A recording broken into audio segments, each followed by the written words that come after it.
যায়। আপনাকে ঘৃণা করার মানুষ অনেক, কিন্তু আপনি সবাইকে ভালোবাসার চেষ্টা করবেন।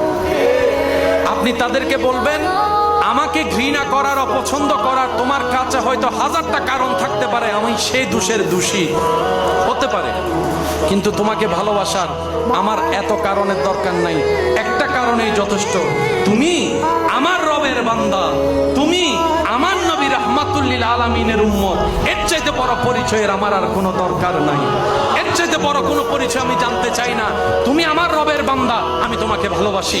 তুমি আমার নবী রাহমাতুল লিল আলামিনের উম্মত, আমি তোমাকে সম্মান করি। তুমি যতই ঘৃণা আমাকে করো, তোমার জায়গা থেকে তুমি করো, তোমার রবকে তুমি জবাব দিবা, উত্তর দিবা সে বিচারের দিনে। তুমি তোমার হিসাব, আমি আমারটা দিব। আমি বলবো, আল্লাহ আমি ঘৃণা করতে শিখিনি, আমি ভালোবাসতে শিখেছি। আমি অপমান করতে শিখিনি, সম্মান করতে শিখেছি। কারণ আমি জানি, যেদিন থেকে বুঝেছি তুমি তাকে দয়া করো যে অন্যকে দয়া করে, তুমি তাকে সম্মান দাও যে অন্যকে সম্মান দেয়। বলেন না সুবহানাল্লাহ।